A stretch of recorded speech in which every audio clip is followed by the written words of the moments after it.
ओम नमो भगवते वासुदेवाय। श्रीमद्भगवद्गीता द्वितीयोऽध्यायः सांख्ययोगः।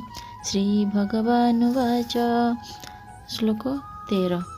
देहि न अस्मिन् यथा देहे कौमारं यौवनं जरा तथा देहान्तरप्राप्ति धीरस्तत्र न मुह्यति। अर्थात जेपरि प्रत्येक देहधारी आत्मार ए देहरे कुमार अवस्था, यौवन अवस्था और वार्धक्य आसे, सेहीपरि अन्य देह प्राप्ति मध्य हुए। अर्थात प्रत्येक जीव जीवितावस्था समयक्रमे कौमार यौवन जरा भोग कला परि मृत्यु मध्य भोग करे।